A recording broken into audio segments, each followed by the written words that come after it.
अध्याय 581 पुनर्जन्म सरणी। जब तक आत्मा पुनर्जन्म सरणी की मरम्मत नहीं हो जाती, इस स्थान में मौजूद आत्माएं पिल्टोवर से पुनः जुड़ सकती हैं और सभी की आत्माएं बच जाएंगी। एक पल में ही वांग हाओ को समस्या की जड़ समझ आ गई। इस विशाल भू आकृति की पूरी तरह से मरम्मत करने में कम से कम कई हजार साल लगेंगे। आखिरकार इस प्राचीन संरचना का विशाल आकार किसी छोटे क्षुद्र ग्रह से कम नहीं है। वांग हाओ तो सिर्फ एक व्यक्ति थे, इसलिए उस विशाल संरचना की मरम्मत की प्रक्रिया अविश्वसनीय रूप से विशाल प्रतीत होती थी। सौभाग्यवश वांग हाओ की गणना के अनुसार सरणी में केवल 532 ब्रेक पॉइंट्स को ही ठीक करने की आवश्यकता है। हालांकि इन प्राचीन संरचनाओं की संरचना अत्यंत जटिल है, लेकिन वांग हाओ को अभी पूरी संरचना की मरम्मत करने की आवश्यकता नहीं है। आपको बस संरचना का अनुसरण करना है और संबंधित दरारों की मरम्मत करनी है। क्योंकि वांग हाओ ने आत्मा स्थिरीकरण मोती को परिष्कृत किया था, इसलिए मूल संपूर्ण सरणी पहले से ही वांग हाओ के दिमाग में अंकित थी, जिससे मरम्मत प्रक्रिया की कठिनाई काफी कम हो गई। समय सार का है। वांग हाओ एक पल भी बर्बाद नहीं कर सकता था। प्रमुख खामियों का पता लगाने के बाद वांग हाओ ने उन्हें एक एक करके ठीक करना शुरू कर दिया। इस सरणी की प्रतीकात्मक रेखाओं को बनाए रखने वाली ऊर्जा अनंत तारों की शक्ति है। ये काम वांग हाओ आसानी से कर सकता था। आखिरकार वांग हाओ की आध्यात्मिक शक्ति साधना तारों की शक्ति पर आधारित थी। हालांकि ये प्राचीन संरचना अत्यंत विशाल है और इन टूटे हुए बिंदुओं की मरम्मत के लिए भी अत्यधिक मात्रा में तारकीय शक्ति की आवश्यकता होगी। भले ही वांग हाओ ने अपनी सारी स्टार पावर का इस्तेमाल ब्रेक पॉइंट्स को ठीक करने के लिए किया हो, फिर भी वह अधिकतम 3 ब्रेक पॉइंट्स को ही ठीक कर सकता था। ऐसे कुल 532 ब्रेक पॉइंट हैं। अगर आप वांग हाओ को तलकर जर्की भी बना लें, तब भी आप ऐसा नहीं कर पाएंगे। मुझे क्या करना चाहिए? मेरी आध्यात्मिक शक्ति अपर्याप्त है और मुझे तारों की शक्ति को संघनित करने में पहले से ही कठिनाई हो रही है। अब समय बहुत कम है और यह वैकल्पिक आयाम किसी भी क्षण ढह सकता है। समय बहुत महत्वपूर्ण है। वांग हाओ अचानक एक मुश्किल स्थिति में फंस गया। हालांकि समय बहुत महत्वपूर्ण था, इसलिए वांग हाओ के पास एक एक कदम आगे बढ़ने और पहले अपनी चेतना के सागर में तारों की शक्ति का उपयोग करके टूटे हुए बिंदुओं की मरम्मत करने के अलावा कोई विकल्प नहीं था। मरम्मत की प्रक्रिया बेहद कठिन और मानसिक रूप से थकाने वाली थी और वांग हाओ जरा सी भी लापरवाही करने की हिम्मत नहीं कर सकता था। अपने मानसिक नियंत्रण को सावधानीपूर्वक बनाए रखते हुए उसने पहले टूटे हुए बिंदु को तारे की शक्ति के एक छोटे से अंश से जोड़ा और फिर सावधानीपूर्वक टूटे हुए बिंदु के दूसरे छोर पर एक गांठ बांध दी। फिर इसे काली लपटों से जलाकर और भी मजबूत बनाया गया। इस प्रकार पहला ब्रेक पॉइंट अब ठीक हो गया है। वांग हाओ द्वारा तीनों टूटे हुए बिंदुओं की मरम्मत करने के बाद उसके शरीर में मौजूद तारों की शक्ति समाप्त हो गई। कोई और विकल्प न होने पर वांग हाओ ने ध्यान करना शुरू कर दिया। मन को शांत करने के बाद उन्होंने अनंत तारों भरे आकाश में तारों की शक्ति को अवशोषित करने के लिए तारों भरे आकाश की तकनीक का प्रयोग किया। वांग हाओ पिछले 6 महीने से इसी तरह अभ्यास कर रहा है और वह पहले से ही गाड़ी चलाने में बहुत कुशल हो गया है। जल्द ही वांग हाओ की चेतना के सागर में सितारे की शक्ति का एक हल्का सा अंश प्रवेश कर गया। हालांकि वांग हाओ को जल्द ही एहसास हो गया कि कुछ गड़बड़ है। इस खगोलीय शक्ति में कुछ गड़बड़ है। मैंने तो बस एक अंश ही ग्रहण किया है, लेकिन मुझे चेतना का पूरा सागर कंपन करता हुआ क्यों महसूस हो रहा है? यह अनुभूति मानो मेरी चेतना के सागर में खगोलीय शक्ति से अवशोषित ऊर्जा संतृप्ति स्तर पर पहुंच गई हो।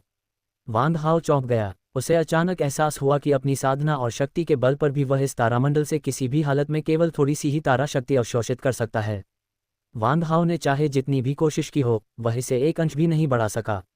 लेकिन तारे की शक्ति का ये छोटा सा अंश वांग हाओ की 1 महीने की कड़ी मेहनत के बराबर था और इसमें समाहित भयानक ऊर्जा ने चेतना के पूरे सागर को कपकपा दिया। वांग हाओ ने इस सूक्ष्म तारा शक्ति को अपने आध्यात्मिक सागर में समाहित करने का प्रयास किया, लेकिन पाया कि लगभग कोई प्रतिरोध नहीं था। तारे की शक्ति का ये सूक्ष्म अंश तेजी से आध्यात्मिक ऊर्जा में विलीन हो गया और लगभग एक पूर्ण सम्मिलन प्राप्त कर लिया। वे आपस में इस कदर घुल मिल जाते हैं कि उन्हें अलग नहीं किया जा सकता।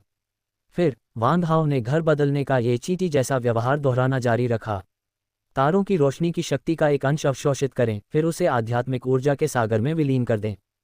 फिर ये तारों की रोशनी की एक और हल्की किरण को अवशोषित करता है, उसे एकीकृत करता है और चक्र को दोहराता है। 100 सांसों से भी कम समय में वांग हाओ का आध्यात्मिक ऊर्जा सागर तारों से भरे आकाश से सुशोभित हो गया और गहरी नीली आध्यात्मिक ऊर्जा अनगिनत छोटे चांदी के तारा शक्ति बिंदुओं से भर गई। ये बिल्कुल उल्टी आकाशगंगा की तरह है, अविश्वसनीय रूप से रहस्यमय।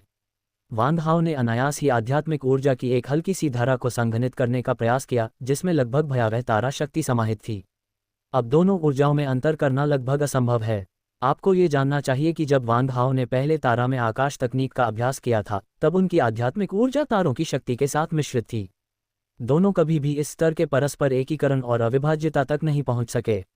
अब ये दोनों ऊर्जाएं अविभाज्य प्रतीत होती हैं और यहाँ तक कि वांधाओं को भी यह भेदने में कठिनाई होती है कि कौन से भाग आध्यात्मिक ऊर्जा हैं और कौन से भाग तार्किक ऊर्जा हैं। अगर हम इस मानसिक ऊर्जा का उपयोग अब संरचना में टूटे हुए बिंदुओं को ठीक करने के लिए करें तो क्या हम सफल होंगे?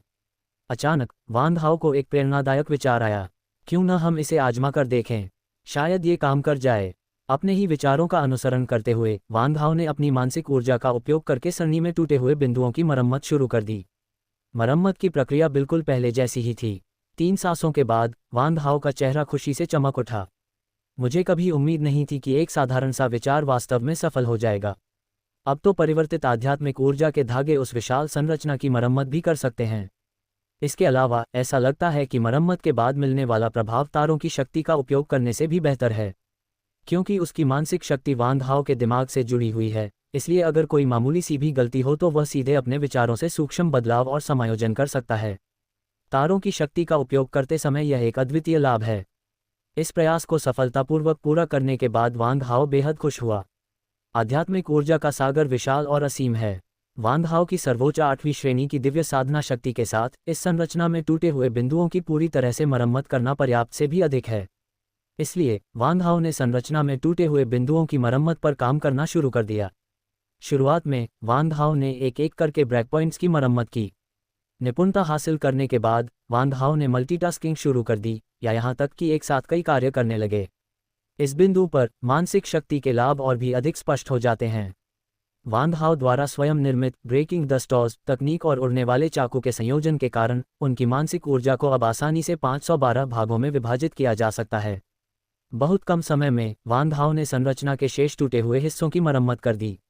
जैसे ही पुनर्जन्म सरणी की मरम्मत हुई, सरणी रेखाओं के बीच की तारकीय ऊर्जा एक साथ प्रवाहित हुई, जिससे पूरी प्राचीन सरणी काम उठी। फिर तारकीय ऊर्जा से निर्मित एक घना प्रकाश पर्दा प्रकट हुआ। जैसे करोड़ों किलोमीटर व्यास वाली प्रकाश की किरण अनंत ब्रह्मांड के दूसरी ओर चमक रही हो। प्रकाश की किरण अत्यंत तीव्र थी, उसने पल भर में प्रकाश की गति को पार कर लिया और अनगिनत तारामंडलों को पार कर गई। अंत में पिल्टोवर के वायुमंडल से गुजरने के बाद अरोरा बोरेलिस एक शानदार दृश्य बनाता है जिसे पूरे ग्रह पर देखा जा सकता है। पिल्टोवर के आसमान में दिन भर यह शानदार ऑरोरा का नज़ारा देखने को मिलता रहा। यहाँ तक कि आकाशगंगा के शीर्ष वैज्ञानिक भी यह नहीं समझा सकते कि यह घटना कैसे घटित होती है। यह अपनी उत्पत्ति के पीछे के सिद्धांत को स्पष्ट नहीं कर सकता। अध्याय 582 सच्ची अमरता क्या है। वांधाओं द्वारा पुनर्जन्म सरणी की मरम्मत करने के कुछ ही समय बाद पिल्टोवर जेल में कोमा में पड़े 9वें स्तर के कई शक्तिशाली योद्धा जागने लगे। 9वें स्तर के कुछ शक्तिशाली योद्धा जो अभी तक जागृत नहीं हुए थे, धीरे धीरे अपने जीवन संकेतों को पुनः प्राप्त करने लगे। ताइवान के नवीनतम उपन्यासों के लिए कृपया ताइवान नॉवेल नेटवर्क पर जाना न भूलें। अध्यायों के सबसे तेज अपडेट के लिए tv.tv पर जाएं। इस बीच वांधाओं भूतलोक की अंतहीन भूमिगत खाई में अभी भी अकेला था। ये प्राचीन संरचना अब बेहद नाजुक है और इसकी हर समय निगरानी करनी होगी, अन्यथा ये किसी भी क्षण फिर से ढह सकती है। विशाल संरचना के संचालन को बनाए रखते हुए वांधाओं ने इस रहस्यमय तारामंडल में मौजूद तारा शक्ति को लालचपूर्वक अवशोषित कर लिया। कुछ ही क्षणों के अवशोषण के बाद वांधाओं का संपूर्ण आध्यात्मिक सागर भयानक तारा शक्ति से भर गया था। वांधाओं को यह भी स्पष्ट रूप से आभास हुआ कि उसकी साधना में आने वाली बाधा टूटने वाली है और वह किसी भी समय दिव्य साधना के 9वें स्तर में प्रवेश कर सकता है। अंततः लगातार 3 दिनों के बाद वांधाओं ने अपने आध्यात्मिक सागर को तारों की शक्ति से भर दिया। आखिरी दिन ज़ीलिंग ने आखिरकार वांधाओं को पकड़ लिया। जब उसने वांधाओं को देखा तो उसने पाया कि वह किसी प्रकार की गहन साधना अवस्था में प्रवेश कर चुका था, इसलिए वह उसके जागने तक उसके पास ही रही। वांधाओं ने तारों की शक्ति को अवशोषित करना बंद कर दिया और थोड़ी सी निराशा के साथ आह भरी। दुर्भाग्यवश इस तारों भरे आकाश में व्याप्त रहस्यमयी तारकीय शक्ति आकाशगंगा में समाहित तारकीय शक्ति से कहीं अधिक शक्तिशाली है। मैं यहाँ अधिक देर तक नहीं रह सकता और इसे पूरी तरह से अवशोषित करना तो दूर की बात है। थोड़ी सी निराशा के साथ वांधाओं ने अपनी आंखें खोली और देखा कि सीनियर ज़ीलिंग उसके बगल में खड़ी होकर हर पल उसकी रक्षा कर रही थी। वह तुरंत भावुक हो गया। वरिष्ठ ज़ीलिंग, मेरी रक्षा करने के लिए धन्यवाद। मुझे पता ही नहीं चला कि आपने ये जगह कब खोज ली। मेरा ध्यान विशाल संरचना की मरम्मत पर केंद्रित था और मुझे आपके आने का बिल्कुल भी पता नहीं चला। मैं सचमुच शर्मिंदा हूँ। लेकिन ज़ीलिंग संदेह से भर गई। तुम्हारा दोस्त कहाँ है और उस दुष्ट आत्मा का क्या हुआ जिसने उसकी आत्मा पर कब्जा कर लिया था?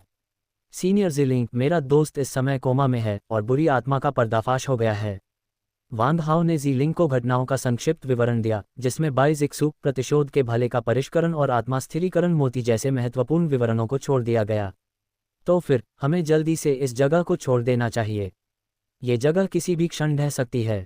बिल्कुल सही, वान हाओ ने जवाब दिया और ज़ीलिंग के साथ भूमिगत खाई से हवा में ऊपर उड़ गया। जाने से पहले वान हाओ ने अपने व्यस्त कार्यक्रम से कुछ समय निकालकर चुपके से ज़ीलिंग की पीठ पीछे आत्मा को स्थिर करने वाले मोती को अपने आत्मा क्षेत्र में रख लिया। जब वे दोनों जमीन पर उतरे तो पूरी भूतिया भूमि पहले से ही प्रलयकारी स्थिति में थी। पूरा ग्रह ढह गया और टुकड़े टुकड़े हो गया, उसकी सतह धधकते लावा से ढक गई, अनगिनत ज्वालामुखी फट गए और घना काला धुआं आकाश में फैल गया। ऐसा लगता है कि पूरा ग्रह किसी भी क्षण फट सकता है। आकाश में शानदार अरोरा बहुत अस्थिर हो गया है। यह अरोरा उस तारकीय शक्ति द्वारा निर्मित हुआ था जो पुनर्जन्म सरणी को बनाए रखती है। अरोरा के दूसरे छोर पर आकाशगंगा के किनारे पर पिल्टोवर के प्राचीन खंडहर स्थित थे। वान हाओ ने पहले ही अपना मन पूरी प्राचीन मूल सरणी के साथ एकीकृत कर लिया था और इस दृश्य को देखकर उसके दिल में अनजाने में उदासी की भावना उत्पन्न हुई। यह विशाल ब्रह्मांड जहां जीवन और मृत्यु, जन्म और विनाश निरंतर घटित होते रहते हैं। इस तरह किसी भी क्षण ऐसी घटनाएं घटित हो सकती हैं जो किसी ग्रह के सर्वनाश का कारण बन सकती हैं। यदि यह बात ग्रहों के लिए सच है तो नाजुक और साधारण जीवों के लिए ये कितनी अधिक सच होगी। जीवन क्षणभंगुर है और समय एक चाकू की तरह है। इस ब्रह्मांड के संदर्भ में सच्ची अमरता क्या है?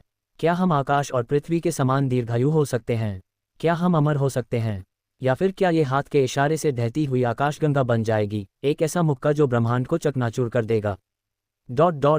इस समय धीरे धीरे मृत्यु की ओर बढ़ते ग्रह को देखकर वान हाओ भावनाओं से भर गया और उसके मार्शल आर्ट के दिल ने एक और कदम आगे बढ़ाया।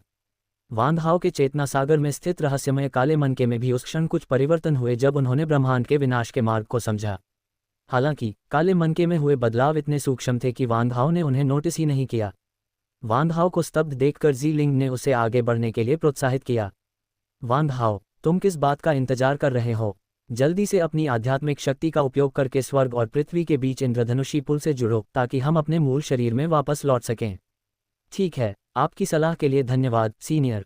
वान हाओ के जवाब देने के बाद दोनों लगभग एक साथ एक के बाद एक उस स्थान से गायब हो गए। अगले ही क्षण जब वान हाओ की आध्यात्मिक शक्ति आकाश में चमकती हुई ऑरोरा के संपर्क में आई, जिसे स्वर्ग और पृथ्वी के बीच इंद्रधनुषी पुल कहा जाता है, तो उसका आत्मिक शरीर तुरंत प्रकाश की एक धारा में बदल गया और उसकी चेतना भ्रमित हो गई। अगले ही पल जब वान हाओ को होश आया तो उसने पाया कि उसकी आत्मा उसके शरीर में वापस आ गई थी।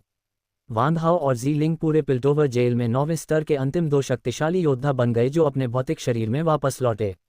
इस प्रकार उन सैकड़ों 9वें स्तर के शक्तिशाली योद्धाओं को छोड़कर, जिनकी आत्माएं गंभीर रूप से घायल हो गई थीं और जो अभी भी कोमा में हैं और मृत्यु के कगार पर हैं, पिल्टोवर जेल में मौजूद सभी 9वें स्तर के शक्तिशाली योद्धा वापस लौट आए हैं। इस घटना का बेहद नकारात्मक प्रभाव पड़ा और इसने पूरी आकाशगंगा में सदमा पैदा कर दिया। यहाँ तक कि राष्ट्रपति ओबामा के पास भी दस्तावेज संख्या 1 पर हस्ताक्षर करने के अलावा कोई विकल्प नहीं था, जिसमें यह घोषणा की गई थी कि पिल्टोवर जेल में हुई यह रहस्यमय घटना पूरी तरह से शीर्ष गुप्त रखी गई थी और किसी को भी इस रहस्य को उजागर करने की अनुमति नहीं थी। आकाशगंगा के 9वें स्तर के शक्तिशाली नागरिक भी इस मामले पर एक शब्द भी नहीं बोल सकते, अन्यथा वे कानून का उल्लंघन करेंगे और उन्हें मृत्युदंड दिया जाएगा। 9 सितारा शक्तिशाली भी अपवाद नहीं हैं। इसके बाद 9वें स्तर के सभी शक्तिशाली व्यक्तियों को अलग अलग गुप्त कमरों में रखा गया ताकि वे आत्मा युद्ध क्षेत्र में घटी घटनाओं की अपनी सभी यादें दर्ज कर सकें। इस जांच का संचालन एक रहस्यमय संगठन द्वारा किया जा रहा है, जिसके सभी सदस्य कम से कम 9वें रैंक के हैं, जिनके पास भयानक ताकत और बेहद कम बोलने वाला स्वभाव है, और वे पूछे जाने वाले सवालों के अलावा कुछ भी बताने से इनकार करते हैं। सोल बैटल स्पेस से उभरने वाले अंतिम 9वें स्तर के शक्तिशाली योद्धाओं के रूप में वान हाओ और ज़ीलिंग को स्वाभाविक रूप से विशेष सम्मान प्राप्त हुआ। आमतौर पर 9वें स्तर के विशेषज्ञ से एक दिन के लिए पूछताछ की जाती थी, उनसे उनके विस्तृत अनुभवों और उन्होंने जो देखा और सुना था उसके बारे में पूछा जाता था और फिर उन्हें वापस भेज दिया जाता था। वान हाओ से पूछताछ पूरे 10 दिन और 10 रातों तक चली। क्योंकि वान हाओ 9वें स्तर के एकमात्र खिलाड़ी के रूप में 100 जीत की लगातार श्रृंखला का प्रयास करने में सफल रहे और उन्होंने एक अभूतपूर्व 100 जीत की श्रृंखला हासिल की। कुछ लोगों को तो ये भी संदेह था कि सोल बैटल स्पेस का अचानक पतन सीधे वान हाओ से संबंधित था। हालांकि इसका कोई निर्णायक सबूत कभी नहीं मिला है। अंततः एक रहस्यमय और महत्वपूर्ण व्यक्ति ने आवाज उठाई, जिससे वान हाओ से पूछताछ रोकनी पड़ी। अन्यथा वान हाओ से पूछताछ 3 महीने तक खत्म नहीं हो पाएगी। पिल्टोवर जेल में आधे महीने से भी कम समय रहने के बाद पूरी पिल्टोवर जेल को बंद कर दिया गया। सभी 9 सितारा महाशक्तियों को भी अपने पापों का बोझ उठाते हुए गैलेक्टिक फेडरेशन की सीमाओं की रक्षा के लिए बाहरी युद्ध क्षेत्र में भेजे जाने की घोषणा की गई। वांग हाओ भी अपवाद नहीं था। उनके प्रस्थान से ठीक पहले वांग हाओ को थरेश द्वारा निजी तौर पर बुलाया गया था। वांग हाओ के पास थरेश के निजी बुलावे के बारे में अनगिनत अनुमान थे, लेकिन वे सभी अस्पष्ट थे। थरेश के उद्देश्य के बारे में वांग हाओ को बिल्कुल भी जानकारी नहीं थी। अध्याय 583 तारा समाज की उत्पत्ति। पिल्टोवर जेल का भूमिगत कक्ष। पिल्टोवर जेल की स्थापना के बाद से दशकों तक किसी भी कैदी ने इस निषिद्ध क्षेत्र में कदम नहीं रखा है। ताइवानी उपन्यासों को पढ़ने के लिए ताइवानी उपन्यास वेबसाइट TWK.com पर जाएं। बेहद सहज पठन अनुभव। वांग हाओ एकमात्र अपवाद है। हालांकि आज से पिल्टोवर जेल को बंद कर दिया जाएगा, लेकिन जब तक वांग हाओ पिल्टोवर जेल से बाहर नहीं निकला तब तक वह त्रेश की निरंतर निगरानी में था। तुम आ गए। वांग हाओ के सिर से काला नकाब हटने के बाद वह इस रहस्यमय भूमिगत कक्ष में प्रकट हुआ। ये गुप्त कमरा पूरे पिल्टोवर जेल का सबसे बड़ा रहस्य है और इसका इतिहास पूरे प्राचीन शस्त्रागार जितना ही लंबा है। दूसरे शब्दों में कहें तो आकाशगंगा के शक्तिशाली मनुष्यों द्वारा इसकी खोज किए जाने के बाद से यह भूमिगत कक्ष कम से कम लाखों वर्षों से अस्तित्व में था। मुझे आश्चर्य है कि लॉर्ड त्रेश ने मुझे यहाँ क्यों बुलाया? वांग हाओ ने हैरानी से पूछा। त्रेश ने अपने सभी साथियों को गुप्त कक्ष के बाहर बुलाया, फिर उसे सील कर दिया और धीरे धीरे वांग हाओ से बात करने लगा। तो मैं सीधे मुद्दे पर आता हूँ। क्या आपने कभी स्टार सोसाइटी के बारे में सुना है? वांग हाओ ने सिर हिलाया। मैंने इसके बारे में सुना है। सच कहूँ तो एक वरिष्ठ ने मुझे ये तारामंडल सोसाइटी का निमंत्रण पत्र दिया था, लेकिन मुझे तारामंडल सोसाइटी के सदस्यों से मिलने का कभी मौका नहीं मिला। अब जब मैं 9वें रैंक पर पहुंच गया हूं, तो मैंने सुना है कि इस निमंत्रण पत्र के साथ मैं तारामंडल सोसाइटी में प्रवेश कर सकता हूं। वांग हाओ के हाथ में चांदी का कार्ड देखकर त्रेश की आंखें चमक उठीं और वह जोर से हंस पड़ा। लगता है यही नियति है। चूंकि ऐसा है तो आपको यह अवश्य ही पता होगा कि स्टाररी स्काई सोसाइटी संपूर्ण गैलेक्टिक फेडरेशन के लिए अंतिम सुरक्षा कवच है, संपूर्ण गैलेक्टिक मानव जाति की सुरक्षा का अंतिम गढ़ है। अब मेरे पास आपको एक खुशखबरी सुनाने के लिए है।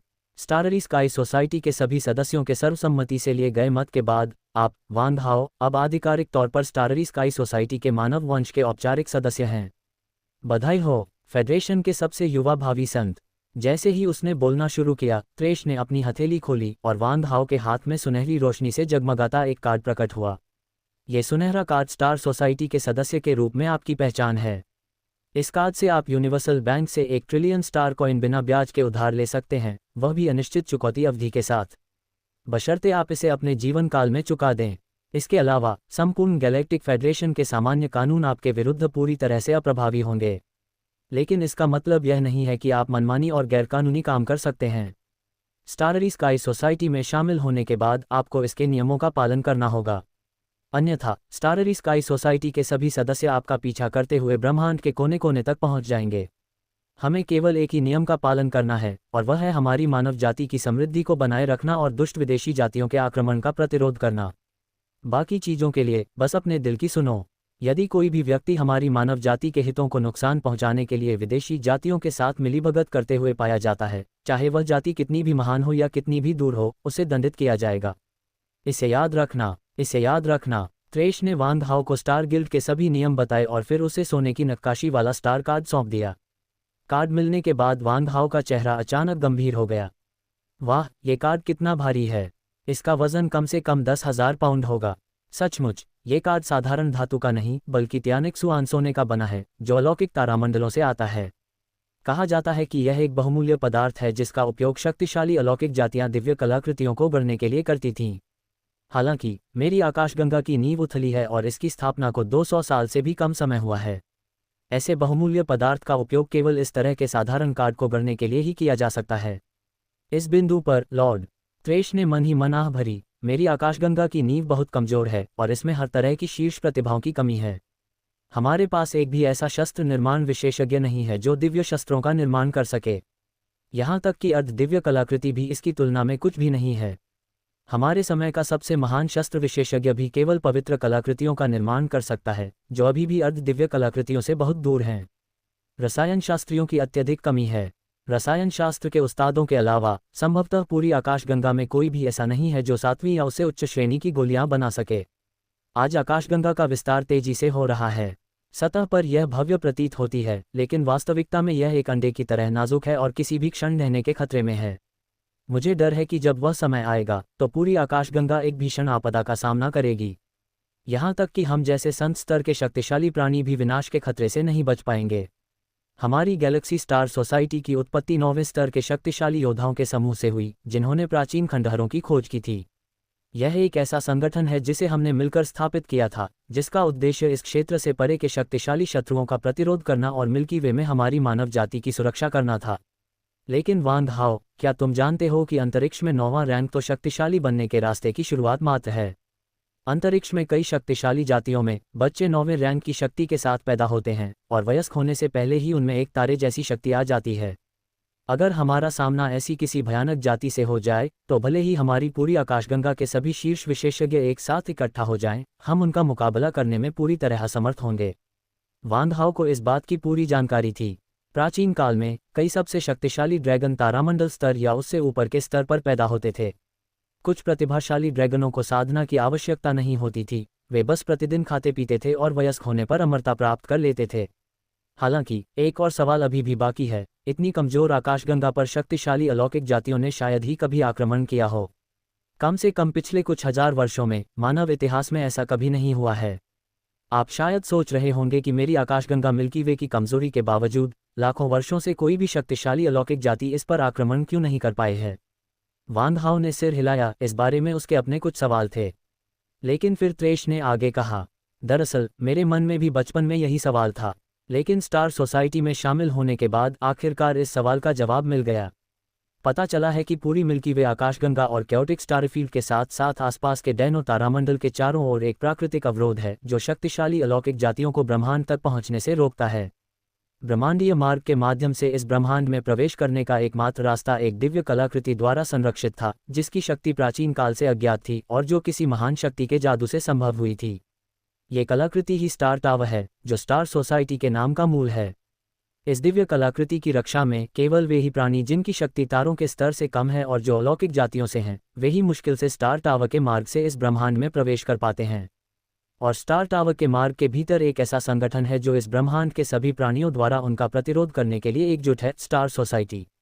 इस ब्रह्मांड का इतिहास पृथ्वी के इतिहास से भी कहीं अधिक लंबा है।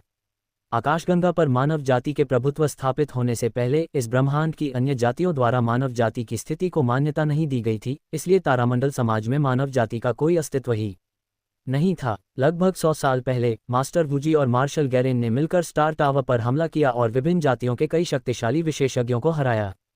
इससे हमारी मानव जाति को कुछ हद तक सम्मान वापस मिला। उसके बाद संघर्ष को शांत करने के लिए आकाशगंगा में हमारी मानव जाति को अपने वंश की स्टार सोसाइटी की एक शाखा स्थापित करने का अधिकार मिला। यही हमारे मानव वंश की स्टार सोसाइटी की उत्पत्ति है। ये सुनकर वांग हाओ को गहरा सदमा लगा। उन्हें एहसास हुआ कि मास्टर वुजी और मार्शल गैरेन अपनी युवावस्था में कितने शक्तिशाली थे। इसका इतिहास बेहद प्रभावशाली, वीरतापूर्ण और गौरवशाली है। अध्याय 584 तारा में आकाश शक्ति। हमारी गैलेक्टिक फेडरेशन अब एक पागल जुआरी की तरह क्यों आगे बढ़ रही है, पूरी आकाशगंगा पर प्रभुत्व जमाने की बेपरवाह कोशिश क्यों कर रही है। वांग हाओ, क्या तुम जानते हो क्यों? इस जूनियर को कुछ नहीं पता। वांग हाओ ने सिर हिलाया। त्रेश ने आगे कहा, कई अन्य शक्तिशाली जातियां अपनी पैतृक महिमा पर गर्व करती हैं या उन्हें कुछ पैतृक आशीर्वाद प्राप्त हैं, और उनकी नींव हमारी मानव जाति की तुलना में कहीं अधिक मजबूत है। उदाहरण के तौर पर अराजक तारामंडल में रहने वाली कई एकांत प्रिय शक्तिशाली जातियों के वंशजों को ही ले लीजिए। उनमें से प्रत्येक अतुलनीय रूप से शक्तिशाली है। उनकी युवा पीढ़ी का कोई भी सदस्य आसानी से संपूर्ण आकाशगंगा के युवा प्रतिभाओं को कुचल सकता है। आकाशगंगा में रहने वाली हम मानव जाति संख्या में कम हैं और हमारा कोई आधार नहीं है। यदि हम इस ब्रह्मांड में, जहां शक्ति का ही बोलबाला है, आशा की एक किरण के लिए लड़ना चाहते हैं और अपनी आने वाली पीढ़ियों के लिए एक बेहतर भविष्य का निर्माण करना चाहते हैं, तो हमें अपनी मानव जाति के रहने के स्थान के लिए निर्दयी और क्रूर तरीकों का इस्तेमाल करना होगा। वांग हाओ को ये बात कभी समझ नहीं आई कि मात्र 100 वर्षों में आकाशगंगा पूरी आकाशगंगा पर अपना प्रभुत्व कैसे स्थापित करने में सक्षम हो गई। अब मुझे आखिरकार समझ आ गया कि ऐसा क्यों था। कठिनाइयों में जन्म, सुख शांति में मृत्यु। आज मानवता एक उफनती नदी में खड़े होने के समान है। यदि वे इस चुनौती का सामना नहीं करते और धारा के विपरीत नहीं जाते, तो वे इतिहास की प्रचंड धारा में बहकर ब्रह्मांड की धूल में विलीन हो जाएंगे। इस ब्रह्मांड में जहाँ किसी भी क्षण एक जाति का सफाया हो सकता है और यहाँ तक कि आकाशगंगा भी नष्ट हो सकती है, वहाँ किसी भी जाति के लिए फलना फूलना और आकाश के तारों के समान असंख्य अरबों जातियों के साथ प्रतिस्पर्धा करना अविश्वसनीय रूप से कठिन है। हालांकि मानव जाति अब पतन की ओर है, फिर भी यह ब्रह्मांड की स्थापित और शक्तिशाली जातियों की तुलना में सबसे जीवंत जाति है। वे एक नई नस्ल भी हैं जो लगातार चमत्कार कर रही है। इनमें से पृथ्वी वंश आकाशगंगा में एक उभरते सितारे के रूप में मानवों के संपूर्ण गांगेय संघ में एक महत्वपूर्ण स्थान रखता है। फेडरेशन के 72 संतों में से अधिकांश पृथ्वी पर ही पैदा हुए थे, जिनमें मास्टर वुजी भी शामिल हैं। फेडरेशन की 3 प्रमुख शक्तियों में से 2 पृथ्वी से हैं, जबकि शक्तिशाली डैनो प्रणाली में केवल एक ही है। आकाशगंगा सतह पर समृद्ध दिखाई देती है, लेकिन भीतर से यह खतरों से भरी हुई है। इस क्षेत्र से परे की शक्तिशाली जातियों की तुलना में वे शिशुओं की तरह नाजुक और पूरी तरह से शक्तिहीन हैं। वांगहाओ और त्रेश ने पूरे दिन और रात बातें की और अंत में एक दूसरे को अलविदा कहा। 3 दिन बाद पिल्टोवर जेल में बंद 9वें स्तर के सभी शक्तिशाली योद्धाओं को बाहरी युद्ध क्षेत्र में भर्ती कर लिया जाएगा। इस अलौकिक युद्ध क्षेत्र का मुख्य युद्ध क्षेत्र एक अलौकिक अंतरिक्ष में स्थित है। क्योंकि वह स्थान दिव्य कलाकृति स्टार टावर द्वारा नियंत्रित था, इसलिए उसमें प्रवेश करने वाले किसी भी व्यक्ति का साधना स्तर 9वें रैंक के शिखर से ऊपर नहीं हो सकता था। अल्फा यूनिवर्सल तक पहुंचने का एकमात्र रास्ता उस अलौकिक युद्ध क्षेत्र से होकर गुजरता है और संपूर्ण स्टार सोसाइटी का मुख्यालय इसी यूनिवर्सल पैसेज के भीतर स्थित है। अल्फा ब्रह्मांड के सभी योद्धाओं को, जिन्हें बाहरी युद्ध क्षेत्रों में भेजा जाता है, यहाँ आत्मा चिन्हांकन से गुजरना पड़ता है ताकि उनके जीवन या मृत्यु की पुष्टि हो सके और यह पता चल सके कि वे भविष्य में विदेशी जासूस हैं या नहीं। बाह्य युद्ध क्षेत्र में ये तैनाती अचानक हुई थी और मिशन का गोपनीयता स्तर 5S जितना उच्च था। दूसरे शब्दों में कहें तो राष्ट्रपति को भी ऑपरेशन के विशिष्ट विवरणों के बारे में पूछताछ करने की अनुमति नहीं है। पूरी आकाशगंगा में किसी को भी इस पूरे अभियान की पूरी जानकारी नहीं है। इस अभियान में शामिल लोगों को भी अपनी जिम्मेदारियों का केवल एक हिस्सा ही पता है। उन्हें इस बात का कोई अंदाजा नहीं है कि वे क्या कर रहे हैं, कहाँ जा रहे हैं या क्यों जा रहे हैं, और वे इनमें से किसी भी मामले में हिस्सा नहीं ले सकते। इस प्रकार 9वें स्तर के कुल 3658 शक्तिशाली सैनिकों को 3000 समूहों में विभाजित किया गया और बाहरी युद्ध क्षेत्र में तैनात किया गया। वांगहाओ सौभाग्यशाली थे कि वे चार्टर्ड विमान में एकमात्र यात्री थे, उनके अलावा पूरा सैन्य वर्गीकृत युद्धपोत खाली था। क्योंकि इस ऑपरेशन को पूरी तरह से गोपनीय रखा गया था, इसलिए वांगहाओ की व्यक्तिगत स्वतंत्रता को भी सख्ती से नियंत्रित किया गया था और यहाँ तक कि उनका स्मार्ट ब्रेसलेट और बाहरी दुनिया से संवाद करने वाले सभी उपकरण भी जब्त कर लिए गए थे। अंतरिक्षीय यात्रा 1 महीने तक चलेगी और वांगहाओ के लिए ये लंबा महीना एक अविश्वसनीय रूप से लंबी और अकेली यात्रा होगी। हालांकि वांगहाओ समय बर्बाद नहीं करना चाहता, इसलिए वांगहाओ ने इस एकांत महीने भर की यात्रा के दौरान अपना लगभग सारा समय साधना में व्यतीत किया। भूतलोक से लूटी गई अपार तारा शक्ति अब चेतना के सागर में एकत्रित हो गई है। वांगहाओ अपने खाली समय का सदुपयोग करते हुए इसे परिष्कृत करने और अपनी दिव्य साधना को बेहतर बनाने में जुट जाता है। प्रतिशोधी रानी कलिस्ता के साथ अपनी लड़ाई के दौरान वांगहाओ को स्पष्ट रूप से यह आभास हुआ कि उसकी मानसिक शक्ति का संवर्धन 9वें स्तर की बाधा को पार करने वाला है। उस समय स्थिति गंभीर थी, लेकिन आगे बढ़ने की कोई जल्दी नहीं थी। अब जब स्थिति स्थिर हो गई है, तो वांगहाओ ने दिव्य साधना के 9वें स्तर को प्राप्त करने की तैयारी शुरू कर दी है। एक बार जब वांगहाओ की आध्यात्मिक शक्ति साधना 9वें स्तर तक पहुंच जाएगी, तो उसकी साधना के तीनों चैनल एक साथ 9वें स्तर तक पहुंच जाएंगे, जो अनंत क्लोन की साधना के लिए न्यूनतम आवश्यकताओं को भी पूरा करेगा। अब वांगहाओ के चेतना सागर में स्थित आध्यात्मिक शक्ति का महासागर इतनी सघन तारा शक्ति से भर गया है कि यह लगभग स्पर्शनीय है। उस रहस्यमय तारों भरे आकाश से अवशोषित खगोलीय शक्ति वांगहाओ की चेतना के सागर में बनी रही, जिसे उसकी आत्मा ने अपने साथ ले लिया। हालांकि वांगहाओ को इस बात का बिल्कुल भी अंदाजा नहीं था कि इतनी रहस्यमय चीज कैसे की गई। हालांकि इस समय वांगहाओ के चेतना सागर के भीतर मौजूद तारों की शक्ति ने उन्हें 9वें रैंक तक पहुंचने के लिए पर्याप्त ऊर्जा प्रदान की। जब वांगहाओ तारामयी आकाश तकनीक का अभ्यास कर रहे थे, तभी उन्हें यह एहसास हो गया था कि तारों की शक्ति और आध्यात्मिक शक्ति एक ही मूल की ऊर्जाएं हैं। समरूपी गुण क्या हैं? उदाहरण के लिए पानी और तेल आपस में अघुलनशील हैं, ये दोनों तरल पदार्थ समरूप नहीं हैं। अल्कोहल पानी में घुल सकता है, इसलिए इन दोनों तरल पदार्थों में एक समान गुण होता है। इस दौरान अपने अभ्यास और अंतर्दृष्टि के माध्यम से वांगहाओ ने पाया कि तारों की शक्ति और आध्यात्मिक शक्ति जब एक साथ मिल जाती हैं, तो एक दूसरे की पूरक हो सकती हैं, एक दूसरे की कमियों को पूरा कर सकती हैं और दोनों दुनियाओं की सर्वोत्तम चीज़ों को प्राप्त कर सकती हैं।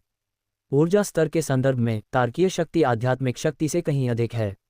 हालांकि नियंत्रणीयता और अनुकूलनशीलता के मामले में मानसिक शक्ति निस्संदेह तारों की शक्ति से कहीं अधिक श्रेष्ठ है। जब इन दोनों को मिलाया जाता है तो वे न केवल एक दूसरे के साथ बिल्कुल भी टकराव नहीं करते बल्कि अद्भुत लाभ भी प्रदान करते हैं।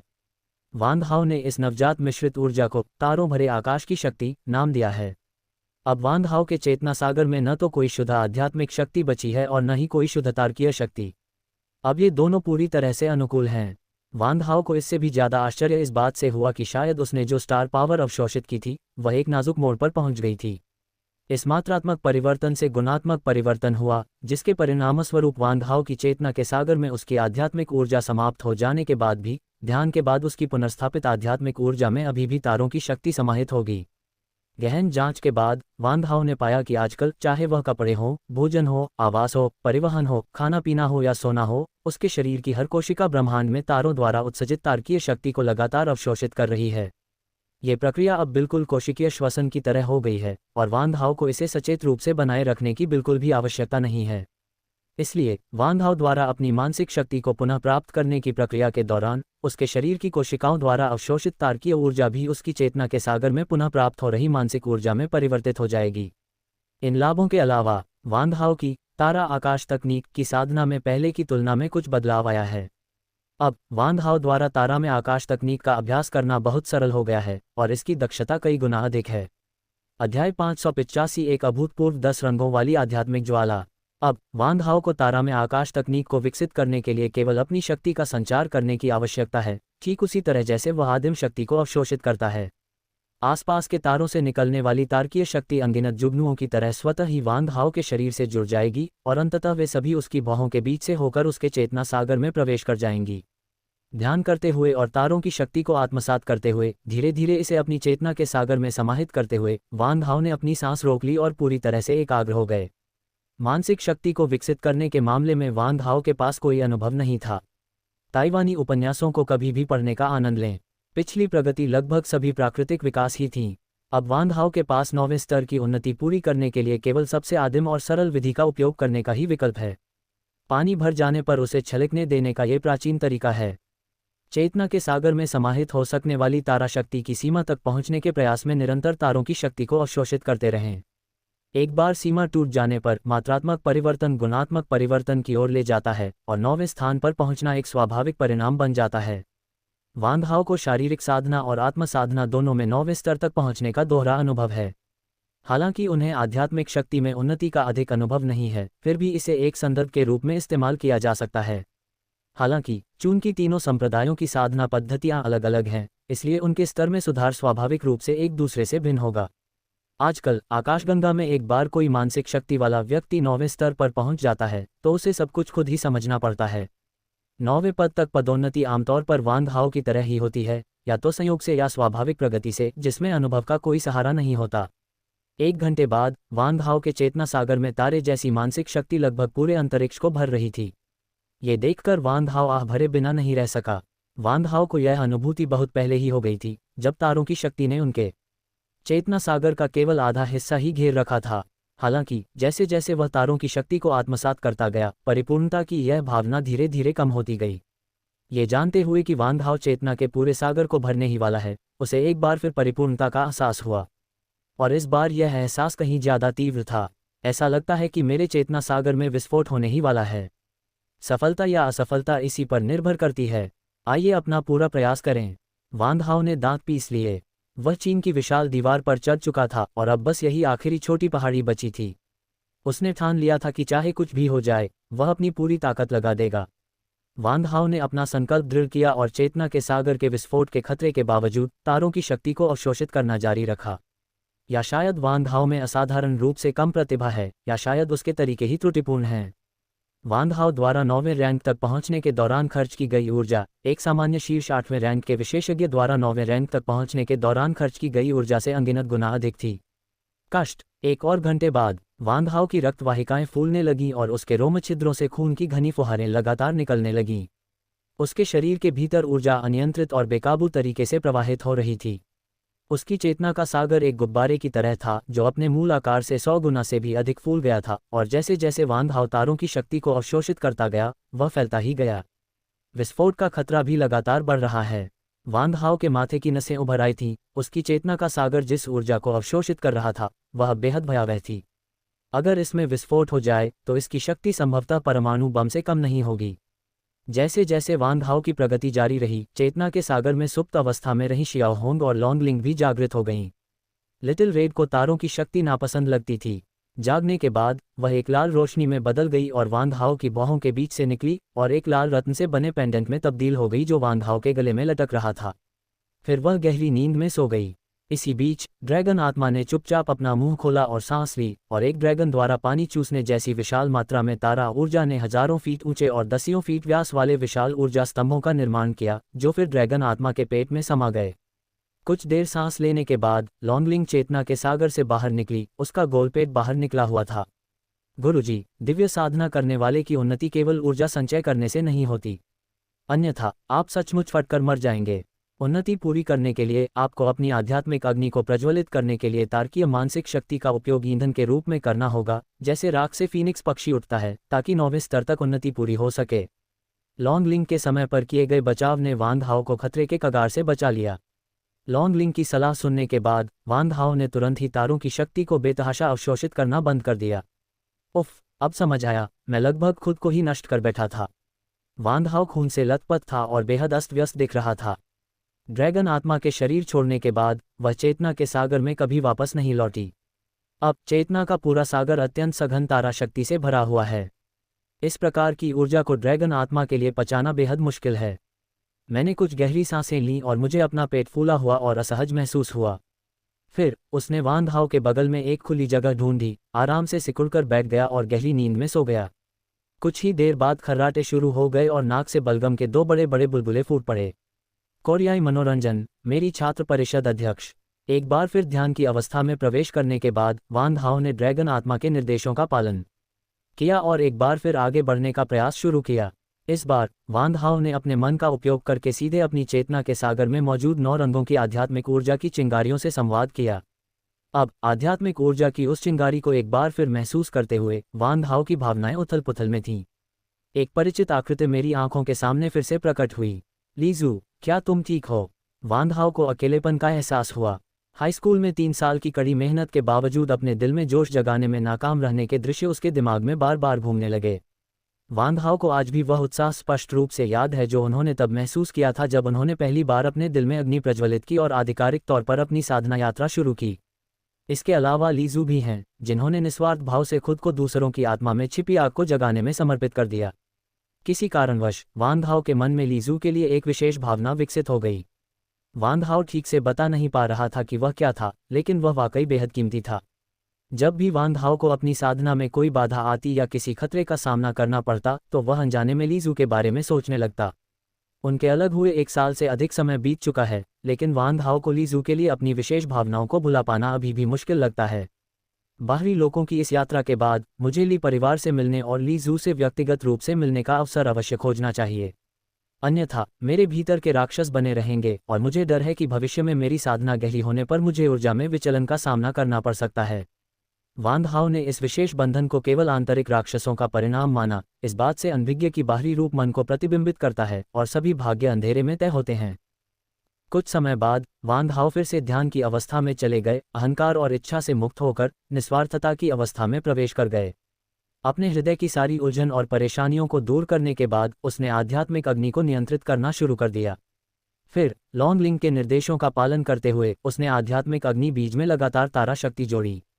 आध्यात्मिक अग्नि के कई नाम हैं, जैसे आध्यात्मिक अग्नि, मन की अग्नि, मानवीय अग्नि आदि। जब वान हाओ ने पहली बार अपनी मन ज्वाला को जागृत किया तो उसने पाया कि यह 9 रंगों की आध्यात्मिक ज्वालाओं में सबसे खराब और सबसे अशुद्ध ज्वाला थी।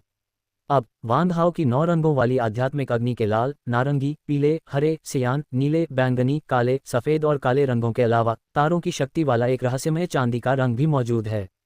दूसरे शब्दों में कहें तो वान हाओ की आध्यात्मिक अग्नि अब अपने 10वें रंग में विकसित हो चुकी है और एक सच्ची 10 रंगों वाली आध्यात्मिक अग्नि बन गई है।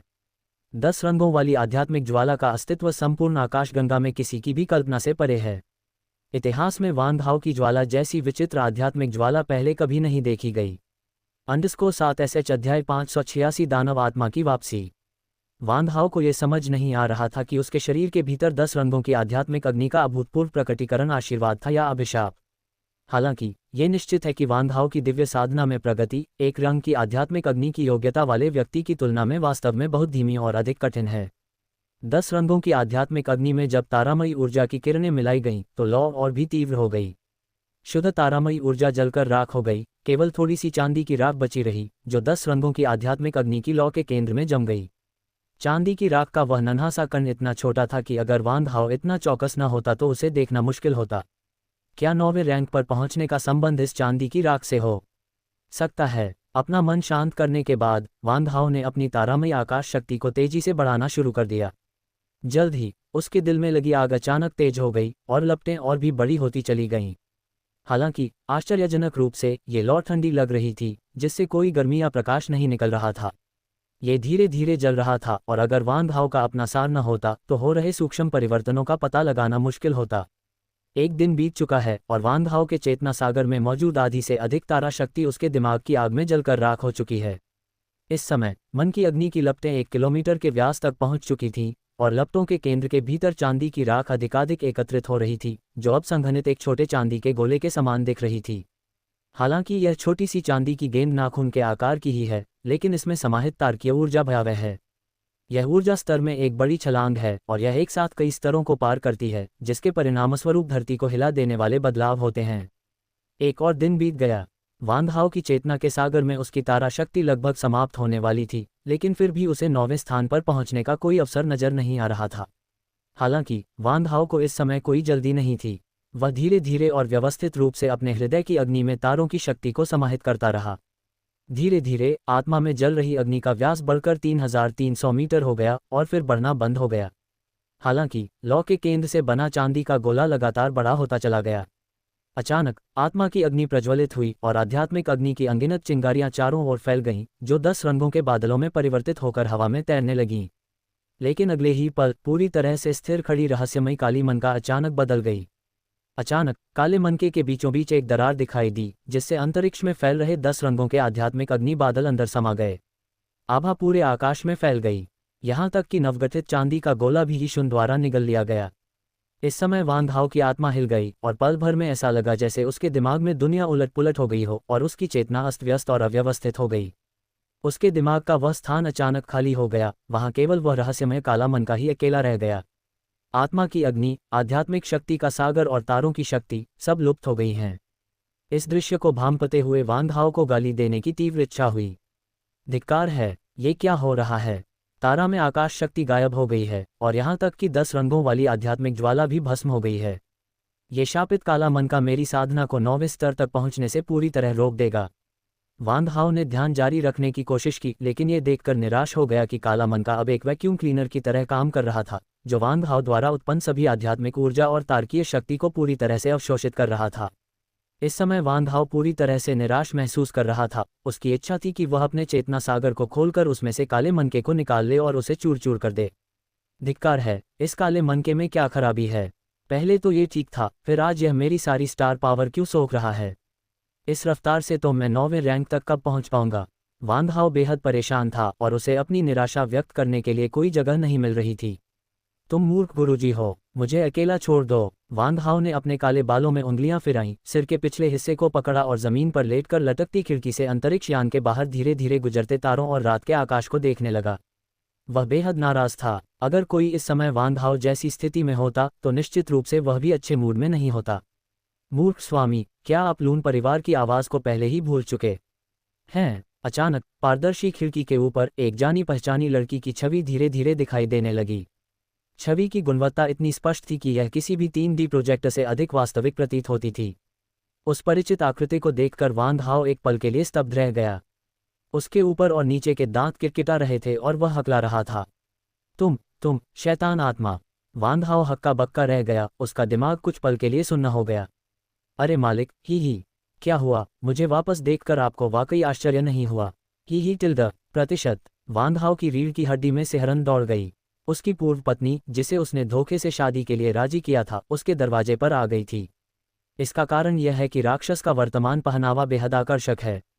वांग हाओ को यकीन नहीं था कि कलाकृति आत्मा मनुष्य की तरह बड़ और विकसित हो सकती है या नहीं, लेकिन वर्तमान दानव आत्मा वास्तव में उससे कहीं अधिक परिपक्व थी जिसे उसने पहले देखा था। वह बूढ़ी दानव आत्मा खुद को 4 या 5 साल की बच्ची की तरह महसूस कर रही थी, अभी भी बचकानी और मासूम। लेकिन अब वह राक्षसी आत्मा 14 या 15 साल की लड़की जैसी दिखती है, और इससे भी ज्यादा चौंकाने वाली बात यह है कि उसका शरीर इतना आकर्षक है कि सभी पुरुष उसका विरोध करने में असमर्थ हो जाते हैं। विशेषकर उसके आकर्षक स्तनों को देखकर वांग हाओ शर्म से लाल हो गया और शर्मिंदगी से अपना सिर दूसरी ओर घुमा लिया। अहम दानव आत्मा, क्या तुम सामान्य मुद्रा में आ सकते हो? यह मुझे बहुत अजीब लग रहा है। इस समय वांग हाओ डेक के फर्श पर लेटा हुआ था, जबकि मो लिंग खिड़की के सामने खड़ी थी। पहली नज़र में ये दृश्य वाकई लोगों के मन में कई सवाल खड़े करता था। अरे यार डब्ल्यू चाओसिन, लगता है आपकी बैठने की मुद्रा ही समस्या है ना? क्या मैं भी आपके बगल में लेट जाऊं? इससे हमारी नज़रें आपस में टकराएंगी नहीं। मो लिंग की बातें सुनकर वांग हाओ का चेहरा और भी लाल हो गया। फिर मुझे एहसास हुआ कि मैं ज़मीन पर लेटा हुआ था, इसलिए इसमें कोई हैरानी की बात नहीं कि कौन इतना अजीब लग रहा था। फिर कलाबाजी करते हुए वह ज़मीन से उठ खड़ा हुआ। तुरंत ही वांग हाओ ने अपना संयम वापस पा लिया और एक बार फिर दानव आत्मा की जांच की। ये स्पष्ट था कि अब वह राक्षसी आत्मा का रूप और शारीरिक बनावट में पहले की 4 या 5 साल की गुड़िया से बिल्कुल अलग थी। अब उस राक्षसी आत्मा ने एक तंग वर्दी पहन रखी है और उसके मूल रूप से भूरे बालों को बैंगनी रंग में रंग दिया गया है। उसके धातु के जोड़ और यांत्रिक संरचना अपरिवर्तित हैं, लेकिन उसकी पीठ पर एक विशाल धनुषाकार घुमाने वाला घुंडीनुमा स्विच लगा दिया गया है। क्या वह दुष्ट आत्मा सचमुच तुम हो? बेवकूफ़, बेशक मैं ही हूँ। लेकिन तुम इतने कैसे बन गए? वांग हाओ ने अर्थपूर्ण ढंग से कहा। मूर्ख स्वामी, यही मेरा असली रूप है। जब आपने मुझे पहली बार देखा था तब मेरी आत्मा क्षतिग्रस्त थी और मेरी ऊर्जा अपर्याप्त थी, इसलिए मैं सुरक्षात्मक अवस्था में थी। लेकिन अब मैं पूरी तरह से ठीक हो चुकी हूँ और अब मैं एक पुनर्तः परिपूर्ण दानव आत्मा हूँ। जैसे ही उसने बोलना शुरू किया, दानव आत्मा वांग हाओ के सामने चक्कर लगाने लगी। वांग हाओ के सामने उसकी आकर्षक आकृति प्रदर्शित हुई। उसके घूमने का मनमोहक अंदाज किसी खूबसूरत वाल्स नृत्य जैसा था। पल भर में उसकी छोटी स्कर्ट लहराई, जिससे वांग हाओ मंत्रमुग्ध हो गया। _7 अध्याय 587 प्राचीन काल की सबसे शक्तिशाली जाति। वांग हाओ के सामने प्रकट हुई राक्षसी आत्मा कोई भ्रम नहीं थी, बल्कि एक वास्तविक यांत्रिक कठपुतली थी। धातु की चमक, सावधानीपूर्वक पॉलिश की गई रेखाएं और वक्र, छूने में ठंडापन और इससे उत्पन्न होने वाली अलौकिक लेकिन अविश्वसनीय रूप से यथार्थवादी ध्वनि।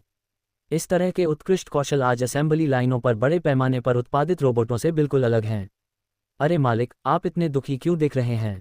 क्या आप मुझे देखकर खुश नहीं हैं? वांग हाओ ने आह भरी। अरे बिल्कुल नहीं, आपको देखकर मुझे खुशी हुई, लेकिन ये सोचकर कि 9वें स्तर की दिव्य साधना तक पहुंचने के लिए मैंने जो कड़ी मेहनत की है वह बर्बाद होने वाली है, मुझे बहुत निराशा हो रही है। वांग हाओ के चेहरे पर कड़वाहट का भाव था। वांग हाओ को देखकर दानव आत्मा चांदी की घंटी की तरह खिलखिला उठी और हंसने लगी। मुझे लगा कि यह कुछ परेशान करने वाली बात है। ये बहुत आसान है, आप पहले से ही 9वें रैंक में एक कदम रख चुके हैं, बस आपको अभी तक इसका एहसास नहीं हुआ है। एक बार जब आप काले मनके को भरने के लिए पर्याप्त तारा शक्ति अवशोषित कर लेंगे तो आप वास्तव में 9वें रैंक के शिखर विशेषज्ञ बन जाएंगे। वांग हाओ पूरी तरह से अचंभित दिख रहा था, मानो कह रहा हो, मुझसे झूठ मत बोलो, मैं बहुत भोला हूँ। तुम मुझसे झूठ तो नहीं बोल रहे? वांग हाओ ने संदेह से पूछा। उस दानव को ऊपर से नीचे तक देखते हुए उसने पाया कि उसके ठंडे यांत्रिक बाहरी रूप के नीचे उसकी समृद्ध शारीरिक भाषा और सूक्ष्म भावभंगिमाएं, जो एक इंसान की तरह ही अभिव्यंजक थीं, कुछ भी प्रकट नहीं करती थीं। यह उल्लेखनीय है कि वांग हाओ की दृष्टि अविश्वसनीय है। वह एक मच्छर के पैर पर मौजूद बालों की संख्या और प्रत्येक बाल पर मौजूद कांटों की संख्या को भी पल भर में स्पष्ट रूप से देख सकता है। वांग हाओ के लिए मच्छर के बाल देखना कोई आसान काम नहीं है। उसकी पुतली की प्रतिक्रिया शक्ति अब प्रकाश की गति के लगभग बराबर पहुंच गई है। यह इलेक्ट्रॉन माइक्रोस्कोप की सहायता के बिना भी अणुओं और कोशिकाओं की सूक्ष्म गतिविधियों का प्रत्यक्ष अवलोकन कर सकता है। फिर भी काफी देर तक देखने के बाद वांग हाओ को आखिरकार निराशापूर्वक उस दानव आत्मा से अपनी नजरें हटानी पड़ीं। ऐसा लगता है कि इस काले मनके के बारे में अभी भी कई रहस्य हैं जो आपने मुझे नहीं बताए हैं, है ना? वांग हाओ के मन में कुछ सवाल थे, इसलिए उसने पूछा। ऐसा प्रतीत हुआ कि दानव आत्मा ने वांग हाओ के प्रश्न का पूर्वाभास कर लिया था और इसलिए उसने उत्तर दिया। दरअसल सोल बैटल स्पेस से गुजरने के बाद मुझमें कुछ चमत्कारी परिवर्तन हुए, जिससे मुझे ब्लैक पल पर पूर्ण नियंत्रण प्राप्त हो गया। अब ब्लैक पल मेरी स्वतंत्रता को सीमित नहीं कर सकता, मैं जब चाहूं ब्लैक पल छोड़ सकता हूं। Online game sword and valve से वैसे ये काला मन का वास्तव में प्राचीन और शक्तिशाली इंक्लैन की सर्वोच्च तकनीक का सार है। इसमें करोड़ों वर्षों में इंक्लैन की तकनीकी सभ्यता की उपलब्धियां समाहित हैं। ये कहा जा सकता है कि ऐसे इंकॉर्ड को प्राप्त करना इंक्लैन की समस्त तकनीकी शक्ति को प्राप्त करना है, जो प्राचीन काल में शक्ति का शिखर था। इंकॉर्ड में सर्वव्यापी और सर्वशक्तिमान कार्य हैं। जैसे जैसे आप अपने जीन लॉक को अनलॉक करते जाएंगे, आपको मिलने वाली अनुमतियां और कार्य धीरे धीरे और अधिक पूर्ण होते जाएंगे। हालांकि जब इस स्याही के पात्र के पिछले मालिक मेरे गुरु मोदी ने इसे प्राप्त किया, तो उन्होंने पाया कि यह पहले से ही क्षतिग्रस्त था। इतना ही नहीं, भगवान मोदी के अंतिम युद्ध के दौरान स्याही का पात्र बुरी तरह क्षतिग्रस्त हो गया था। इसके कारण इसके अधिकांश कार्य समाप्त हो गए और अब तो यह उस स्थिति में पहुंच गया है जहां इसे खोला भी नहीं जा सकता। हालांकि मुझे कहना ही पड़ेगा, वांग हाओ, तुम्हारा भाग्य सचमुच असाधारण है। भले ही इंकोर बुरी तरह क्षतिग्रस्त हो गया है, लेकिन तुम्हारे पास एक विशेष वंश है जो इसे न केवल फिर से चालू करने की अनुमति देता है, बल्कि धीरे धीरे खुद की मरम्मत भी करने देता है। मेरी अटकलों के आधार पर यह बहुत संभव है कि पृथ्वी पर आपके वंश में इंक्लैन का रक्त हो, जो प्राचीन काल में पूरे ब्रह्मांड पर प्रभुत्व जमाने वाली सबसे शक्तिशाली जाति थी। हालांकि किसी कारणवश पृथ्वीवासियों का ये कुलीन रक्त अब अत्यंत दुर्लभ हो गया है। हे गुरु, आपके शरीर में भी यह रक्त अत्यंत कम मात्रा में है। इसकी सांद्रता 10,000वें हिस्से तक भी नहीं पहुंचती। वांग हाओ ने पहले ही ड्रैगन कबीले के डेटाबेस से यह जान लिया था कि प्राचीन काल से बहुत पहले इन कबीला पूरे ब्रह्मांड में सबसे शक्तिशाली कबीला था और इसका प्रभाव क्षेत्र और इसके लोगों की भयानक ताकत प्राचीन काल के ड्रैगन कबीले से भी कहीं अधिक भयावह थी। प्राचीन काल में देवताओं और राक्षसों के वंशजों के अलावा विभिन्न शक्तिशाली आदिम वंश, प्राथमिक वंश और प्राचीन जीव अभी तक विलुप्त नहीं हुए थे। उस युग में पूरा ब्रह्मांड भयानक जीवों से भरा हुआ था। अमर प्राणी हर जगह मौजूद हैं और अर्धदेवता तो कुत्तों की तरह ही आम हैं। उस भयावह युग में एक शक्तिशाली जाति अचानक प्रकट हुई और उसने अकेले ही पूरे ब्रह्मांड पर विजय प्राप्त कर ली। एक छोटे से ग्रह से शुरू होकर इसने 10 लाख साल से भी कम समय में पूरे ब्रह्मांड पर अपना प्रभुत्व स्थापित कर लिया। मेरे ईश्वर तुल्य पूर्वपति, हम डेटिंग नहीं कर रहे हैं। उस समय के सबसे शक्तिशाली देवी देवताओं और राक्षसों के वंशजों को भी उसके सामने झुकना पड़ता था और बिना जरा सी भी शिकायत करने की हिम्मत किए उसकी हर बात माननी पड़ती थी। ऐसी अफवाहें भी हैं कि मो वंश रहस्यमय तरीके से गायब हो गया। इसका कारण कोई दुर्भाग्य नहीं था, बल्कि यह था कि उन्होंने ब्रह्मांड के एक उच्च स्तर की खोज की थी, जो देवताओं और राक्षसों की दुनिया है। जहां तक इस बात का सवाल है कि क्या मो वंश ने सचमुच देवताओं और राक्षसों की दुनिया पर विजय प्राप्त की और उस पर अपना प्रभुत्व स्थापित किया, यह कोई नहीं जानता। मो जनजाति का रहस्यमय ढंग से गायब होना प्राचीन युग के अंत के बाद से सबसे बड़े रहस्यों में से एक बन गया है। उस समय मो कबीले की ताकत के कारण ही ब्रह्मांड में कई शक्तिशाली नस्लों का सफाया हो गया था और प्राचीन प्राणियों और आदिम वंशों का बेरोक-टोक शिकार किया गया था, जिसके परिणामस्वरूप अंततः कई शक्तिशाली वंशों का विलुप्त होना हुआ। परिणामस्वरूप ड्रैगन जाति के पूर्वजों के पास प्राचीन खंडहरों की लगातार खुदाई करने और विभिन्न शक्तिशाली जीवों के रक्त को ग्रहण करने के अलावा कोई विकल्प नहीं था और अंततः वे सच्चे ड्रैगन वंश में विकसित हो गए। बहुत कम लोग इस रहस्य को जानते हैं। यहाँ तक कि ड्रैगन जाति के वंशज भी, जब तक कि उनमें कुलीन वंश न हो, इसे जानने के योग्य नहीं हैं। वांग हाओ को ये जानकारी युवानलोंग अंतरिक्ष यान पर आउजिंग द्वारा छोड़े गए डेटाबेस के माध्यम से मिली। राक्षसी आत्मा ने आगे कहा, इस स्याही हृदय का मुख्य कार्य साधना में सहायता करना है। प्राचीन काल की साधना विधियां अत्यंत रहस्यमय थीं और उस युग की सबसे शक्तिशाली जातियां भी उन्हें समझ नहीं पाईं। आज भी बहुत कम लोग उन्हें समझ पाते हैं। इंकॉर्ड पर महारत हासिल करने के बाद ही मुझे इसकी साधना विधि समझ में आई। पता चला है कि मो कबीले की साधना पद्धति बहुत ही अनूठी है और कबीले के प्रत्येक शक्तिशाली सदस्य की साधना अलग अलग है। मो वंश की दृष्टि में ब्रह्मांड के महान मार्ग का कोई निश्चित स्वरूप नहीं है। साधना विधियां अपने स्वाभाविक क्रम का अनुसरण करती हैं। इसलिए मो वंश का प्रत्येक शक्तिशाली सदस्य कठोर या रूढ़िवादी व्यक्ति नहीं है। उनकी साधना विधियां स्वयं निर्मित हैं। वे ब्रह्मांड के तारों और स्वर्ग पृथ्वी की समस्त वस्तुओं को अपना गुरु मानते हैं और उन्हें स्वयं समझते हैं। साधना के दौरान आपको जो भी अंतर्दृष्टि प्राप्त होगी, वह काली मन के द्वारा दर्ज की जाएगी और स्याही कुल की विशिष्ट लिपि में लिखी जाएगी। काली मनके की सतह पर दिखाई देने वाली सुनहरी मुहर इस जीवन में आपकी सभी अंतर्दृष्टियों का प्रतिनिधित्व करती है और देशांतर और अक्षांश की वे 2 रेखाएं दर्शाती हैं कि आपने 2 आनुवंशिक अवरोधों को खोल दिया है। इसी प्रकार काला मन का भी आपकी साधना की विशेषताओं के अनुसार स्वयं को समायोजित कर रहा है। यह अवतारों की शक्ति को इसलिए अवशोषित कर रहा है ताकि आपको दिव्य साधना के क्षेत्र में प्रवेश करने में सहायता मिल सके। काले मनके की सहायता से आपकी दिव्य साधना का मार्ग अब निर्बाध है और कोई बाधा नहीं है। जब तक आप पर्याप्त तारा शक्ति अवशोषित करते रहेंगे, आप स्वयं ही दिव्य साधना के क्षेत्र में प्रवेश कर सकेंगे। _7 SH अध्याय 588 अनंत क्लोन तकनीकों का विकास। मोलिंग के स्पष्टीकरण के बाद वान हाओ की चिंताएं अंततः दूर हो गईं। 10 दिन बाद वान हाओ ने आखिरकार काले मनके को तारों की शक्ति से भर दिया। इस प्रकार वान हाओ ने आधिकारिक तौर पर 9वें स्तर के दिव्य साधक की शक्ति प्राप्त कर ली। हालांकि वान हाओ को अभी भी काले मनके के अस्तित्व को लेकर कुछ चिंताएं थीं। 9वें स्वर्गीय द्वार में कदम रखते ही व्यक्ति को अवास्तविकता का एहसास होने लगता है। यह एक खालीपन का एहसास कराता है, मानो हवा में बना कोई महल हो। हालांकि जैसे जैसे वान हाओ ने उड़ने वाले चाकुओं को नियंत्रित करने के लिए अपनी असाधारण मानसिक शक्ति का उपयोग करना जारी रखा, उसे जल्द ही एहसास हुआ कि वह वास्तव में दिव्य साधना के 9वें स्तर में प्रवेश कर चुका है। 8वें रैंक के शिखर पर वान हाओ 512 उड़ने वाले चाकुओं का इस्तेमाल कर सकता था और उसकी मानसिक ऊर्जा आधे दिन से भी कम समय में पूरी तरह से समाप्त हो जाती थी। आज भी अगर मैं लगातार 10 दिन और 10 रातें न सोऊं, तब भी मैं तारों की शक्ति को खत्म नहीं कर सकता। अब 512 फेंकने वाले चाकू मेरे लिए पर्याप्त नहीं हैं। मुझे और बनाने होंगे। पर्याप्त मात्रा में चाकू होने पर ही स्टारब्रेकर की शक्ति उजागर हो पाएगी। एजियो ड्रैगन रिंग से 100 मिश्र धातु की युद्ध तलवारें निकालने के बाद वान हाओ ने उन्हें विनाश की ज्वाला से जला दिया, जिससे वे पल भर में एक धधकते तरल के गोले में पिघल गईं। तुरंत ही वान हाओ ने अपनी मानसिक शक्तियों का उपयोग करते हुए पिघली हुई धातु में लगातार विभिन्न बहुमूल्य खनिज मिलाना शुरू कर दिया ताकि उसकी मजबूती, कठोरता और तीक्ष्णता बढ़ाई जा सके।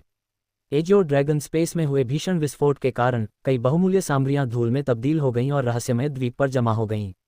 वान हाओ को भी पता नहीं था, इसलिए उसने यूं ही मुट्ठी भर ये दुर्लभ और कीमती पाउडर मिला दिया। कई दिनों तक लगातार जलने के बाद पिघली हुई धातु में मौजूद अशुद्धियां लगातार जलकर राख हो गईं और हथियारों को परिष्कृत करने के लिए उपयोग की जा सकने वाली पिघली हुई धातु की मात्रा धीरे धीरे कम होती गई। अंत में वान हाओ ने अपनी मानसिक शक्ति का उपयोग करते हुए पिघली हुई धातु को 500 बराबर भागों में विभाजित कर दिया, जिनमें से प्रत्येक का आकार लगभग एक बच्चे की मुट्ठी जितना था। इसे ढालकर फेंकने वाला चाकू बनाने के लिए यह एकदम सही है। वान हाओ ने गुरु मोजी की हथियार बनाने की तकनीकों को तुरंत अपनी स्मृति से याद कर लिया और अपनी मानसिक ऊर्जा का उपयोग एक सांचे के रूप में करते हुए लगातार उड़ने वाले चाकू को आकार दिया। जल्द ही कुल मिलाकर 500 फेंकने वाले चाकू तैयार हो गए, जो सभी गहरे काले रंग की चमक से जगमगा रहे थे। सीमित गुणवत्ता वाली सामग्री के कारण वान हाओ इस बार फेंकने वाले चाकुओं को केवल 8वें सितारे की श्रेष्ठ श्रेणी तक ही परिष्कृत कर पाए। अगर सामग्री उच्च कोटि की होती तो वान हाओ की क्षमताओं के साथ उसके लिए 9 सितारा उड़ने वाले चाकुओं का एक जत्था बनाना असंभव नहीं होता। जहां तक उच्च स्तरीय पवित्र कलाकृतियों की बात है, वान हाओ को इस मामले में बिल्कुल भी भरोसा नहीं था। अमेरिकी टीवी श्रृंखला सीरियसली नॉनसेंस। इसके बाद वान हाओ ने अनंत क्लोन विकसित करने का प्रयास शुरू किया। क्लोन बनाने की इस विधि में सबसे महत्वपूर्ण चरण आत्मा को विभाजित करना है। अपनी आत्मा के टुकड़े टुकड़े होने का दर्द दुनिया की सबसे भयानक यातनाओं से भी कहीं अधिक कष्टदायक है, लेकिन इस समस्या को हमेशा के लिए हल करने के लिए वान हाओ को दांत पीसकर इस पीड़ा को सहना ही होगा। मुझे असली मर्द बनने के लिए किसने कहा? ये जानना महत्वपूर्ण है कि आत्मा की ऊर्जा गुणसूत्रों और जीनों की दोहरी हेलिक्स संरचना में तरंगों के रूप में संग्रहित होती है, जैसे श्रृंखलाएं जो एक दूसरे के साथ प्रतिध्वनित होती हैं और जीवन की प्रत्येक कोशिका को जोड़ती हैं। इसलिए आत्मा को विभाजित करना वास्तव में प्रत्येक कोशिका को विभाजित करने के बराबर है। अनंत की अवधारणा का उद्गम यहीं से हुआ है। इसका मतलब यह है कि एक कोशिका कितनी भी बार विभाजित हो जाए, आत्मा को अनगिनत क्लोनों में विभाजित किया जा सकता है, जिसकी कोई सीमा नहीं है। ब्रह्मांड में जीवन के प्रकार चाहे जो भी हों, भौतिक शरीरों के सभी प्रकार एक जैसे नहीं हो सकते हैं। उदाहरण के लिए चट्टानी प्रजातियां, वृक्ष प्रजातियां, भूत प्रजातियां, यांत्रिक प्रजातियां, मौलिक जीव जंतु इत्यादि। इन सभी जीव जंतुओं में एक ही समानता है कि उनमें आत्मा होती है। इसलिए प्राचीन काल में और इतिहास में उससे भी पहले ब्रह्मांड में जीवन को मापने का एकमात्र मानक ये था कि क्या उसमें एक पूर्ण और स्वतंत्र आत्मा मौजूद है। आत्मा की विशेष प्रकृति के कारण सुमरियन नैनोकण जितना छोटा मेसोन या यहाँ तक कि केवल एक अणु के आकार की आत्मा को भी एक स्वतंत्र जीवन रूप कहा जा सकता है। प्राचीन काल में ऐसे जीव रूपों को सामूहिक रूप से आत्माएं कहा जाता था। मनुष्य भी एक प्रकार की आत्मा है। इन्फिनिट डोपेलगैंगर में वर्णित मंत्र का अनुसरण करते हुए वान हाओ ने ध्यान करना शुरू किया, अपने मन को खाली किया और निस्वार्थता की स्थिति में प्रवेश किया, जो इच्छाओं और चाहतों से मुक्त थी और जिसमें स्वयं या अन्य का कोई स्थान नहीं था। मेरा पूरा शरीर एकदम शांत है। फिर उसने एक गुप्त तकनीक का उपयोग करके अपनी आत्मा के सार को 3 भागों में विभाजित करना शुरू कर दिया। आत्मा के भीतर आत्मा का दिव्य शरीर समान रूप से 3 भागों में विभाजित है। आत्मा के उद्गम को अलग करना केवल पहला कदम है। अगला कदम आत्मा के तीनों उद्गमों के बीच के संबंध को पूरी तरह से तोड़ना है। ये चरण सबसे कष्टदायक है। यह ऐसा है जैसे 5 उंगलियां काट दी जाएं, फिर हर उंगली को कुचल दिया जाए और फिर हड्डियों, खून और मांस को थोड़ा थोड़ा करके अलग किया जाए। इस प्रक्रिया के दौरान आत्मा के उद्गम से संबंध अस्थायी रूप से और पूरी तरह से टूट जाएगा। 10 उंगलियां कट जाने का दर्द असहनीय होता है जब एक बहादुर लड़की किसी गुंडे से टकरा जाती है, लेकिन आत्मा का दर्द शरीर के दर्द से 1000 गुना अधिक होता है। इससे भी ज़्यादा भयावह बात यह है कि बेहोश हो जाने पर भी आपकी आत्मा की पीड़ा कभी खत्म नहीं होगी। आत्मा की उत्पत्ति के तीनों भागों के बीच संबंध को तोड़ने के लिए निरंतर रूप से सील करने वाले मंत्रों का उच्चारण करना आवश्यक है। इसके लिए आत्मा की अत्यंत उच्च शक्ति और आध्यात्मिक ऊर्जा की अत्यधिक आवश्यकता होती है। इसलिए 9वें स्तर से नीचे के किसी भी व्यक्ति के लिए अनंत क्लोन की साधना करना लगभग असंभव है। आत्मा की उत्पत्ति के बीच के संबंध अनगिनत धागों की तरह हैं। हर बार जब कोई संबंध टूटता है तो महसूस होने वाला दर्द एक बार मरने के समान होता है। उस तरह का दर्द जो आत्मा की गहराई से आता है इतना तीव्र होता है कि व्यक्ति मरने की इच्छा करने लगता है। यह असहनीय यातना 3 दिनों तक चली, जिसके बाद अंततः तीनों मूल आत्माएं अपने संबंध से पूरी तरह से अलग हो गईं और स्वतंत्र मूल आत्माएं बन गईं। इसके बाद वांग हाओ ने इन्फिनिट क्लोन में वर्णित गुप्त तकनीक का अनुसरण करते हुए सबसे महत्वपूर्ण कदम उठाया। इसे क्लोन तैयार करना कहते हैं। साधना करने वालों की तीनों वंशों को अलग अलग अवतार शरीर की आवश्यकता होती है। भौतिक साधना के लिए सीधे उपयोग किए जा सकने वाले भौतिक शरीर के अलावा अन्य 2 साधना मार्गों, आत्मा साधना और चेतना साधना के लिए शरीरों को अलग से परिष्कृत करने की आवश्यकता होती है। वांग हाओ के पास 2 परिपूर्ण आध्यात्मिक शरीर हैं, आत्मा सर्प और काला ज्वाला सर्प, जिनका उपयोग वह अपने क्लोनों के शरीर के रूप में कर सकता है। इसलिए एक सरल परिष्करण प्रक्रिया के बाद उन्हें उसके क्लोनों के शरीर के रूप में उपयोग किया जा सकता है। आत्मा के सार को विभाजित करने और भौतिक शरीर बनाने के मुद्दों को हल करने के बाद अंतिम महत्वपूर्ण चरण विभाजित आत्मा के सार को 3 भौतिक शरीरों में समाहित करना है। फिर आत्मा और क्लोन को गुप्त विधियों से पोषित किया जाता है। एक निश्चित अवधि के बाद क्लोन को सफलतापूर्वक निर्मित माना जाता है। गर्भावस्था की प्रक्रिया का अंतिम चरण सबसे सरल है, लेकिन साथ ही सबसे महत्वपूर्ण भी है। अगर सावधानी नहीं बरती गई तो क्लोन अपने मालिक को ही खा सकते हैं या आपस में ही एक दूसरे को मार सकते हैं। क्योंकि प्रत्येक क्लोन गर्भधारण प्रक्रिया के दौरान अपेक्षाकृत स्वतंत्र आत्मा और चेतना विकसित करेगा, यदि इस अवधि के दौरान कोई दुर्घटना होती है तो इससे आत्मा में उत्परिवर्तन होने की बहुत संभावना है और अंततः क्लोन मुख्य शरीर के नियंत्रण से अलग हो जाएगा। इस समय साधना प्रक्रिया के दौरान किसी भी प्रकार के विचलित करने वाले विचार नहीं होने चाहिए, अन्यथा एक छोटी सी गलती भी अपरिवर्तनीय स्थिति उत्पन्न कर सकती है। उस समय अनंत क्लोन नामक इस गुप्त तकनीक के कारण ही आत्मा साधना वंश के कई शिष्यों के शरीर उनके क्लोनों द्वारा साधना के दौरान नष्ट कर दिए गए थे और बड़ी संख्या में क्लोन राक्षसी मार्ग पर चले गए और आत्मा साधना वंश का नरसंहार किया। इसीलिए इसे निषिद्ध पुस्तक घोषित किया गया था। _7 अध्याय 589 3 क्लोन। खेती की प्रक्रिया बेहद थकाऊ थी, लेकिन वांग हाओ ने जरा भी लापरवाही करने की हिम्मत नहीं की, क्योंकि क्लोन तैयार करने की प्रक्रिया के दौरान एक भी छोटी से छोटी बात को नज़रअंदाज नहीं किया जा सकता। अगर जरा सी भी गड़बड़ी हुई तो मेरी जान खतरे में पड़ जाएगी। 5 दिनों की निरंतर मेहनत के बाद तीनों आत्माओं को आखिरकार एक नया घर मिल गया है। इसके अलावा आत्मा के मूल तत्व का एक हिस्सा आत्मा क्षेत्र में शेष रहता है, जो वांग हाओ के भौतिक शरीर को पोषण प्रदान करता है। दूसरी आत्मा का सार चेतना के सागर में ड्रैगन आत्मा के साथ विलीन हो गया और ड्रैगन आत्मा का ऊर्जा शरीर सबसे आदर्श दूसरा क्लोन था। कृपया सबसे तेज अध्याय अपडेट पाने और ताइवानी उपन्यास पढ़ने के लिए ताइवान नॉवेल वेबसाइट tukan.com पर जाना न भूलें। आत्मा की उत्पत्ति का तीसरा भाग ब्लैक फ्लेम सरपेंट क्लोन के साथ विलय हो गया और वांग हाओ के तीसरे क्लोन के रूप में सीधे ब्लैक फ्लेम सरपेंट क्लोन का उपयोग किया गया। ड्रैगन स्पिरिट और ब्लैक फ्लेम सरपेंट की उत्पत्ति वांग हाओ के भौतिक शरीर के समान स्रोत से हुई थी, जिससे उनकी आत्माओं के मूल को मिलाने की प्रक्रिया काफ़ी आसान हो गई। चूंकि ब्लैक फ्लेम सरपेंट क्लोन के भीतर की चेतना को बाइजिक्सु द्वारा मिटा दिया गया था, इसलिए वांग हाओ की आत्मा के मूल के साथ विलय होने के बाद जो चेतना फिर से उभरती है वह पूरी तरह से वांग हाओ के प्रभुत्व में होगी, जिससे उसके विद्रोह करने और अपने स्वामी को खा जाने की संभावना अपेक्षाकृत कम हो जाती है। हालांकि लॉन्गलिंग के दूसरे क्लोन होने की बात ने वांग हाओ को थोड़ी चिंता में डाल दिया। इससे पहले वांग हाओ ने पाया था कि ड्रैगन स्पिरिट का अस्तित्व धीरे धीरे उसके नियंत्रण से बाहर होता जा रहा था। इस तथ्य को देखते हुए कि यह छोटा सा जीव ड्रैगन जाति की वंश परंपरा को विरासत में पाने में सक्षम था, इसके पीछे कई रहस्य जरूर छिपे होंगे। इस दौरान लॉन्गलिंग दिन रात आलसी हो गया है और वांग हाओ के मामलों में वह केवल तभी आता है जब बिल्कुल जरूरी हो, अन्यथा वह उदासीन और लापरवाह रहता है। ये प्रदर्शन पूरी तरह से दर्शाता है कि ड्रैगन आत्मा ने एक स्वतंत्र चेतना विकसित कर ली है और यह चेतना काफ़ी बुद्धिमान है। हालांकि वांग हाओ को इस बात से कुछ हद तक तसल्ली मिली कि छोटा सा लड़का लॉन्गलिंग हमेशा से उसके प्रति काफ़ी वफादार रहा था। उसने अब तक विद्रोह का कोई संकेत नहीं देखा था। हालांकि खेती की प्रक्रिया के दौरान कुछ विचलन हुए। इस विचलन के कारण वांग हाओ लगभग 3 लीटर खून की उल्टी करने वाला था और यहाँ तक कि वह पल भर में ही राक्षसी वश में आ गया।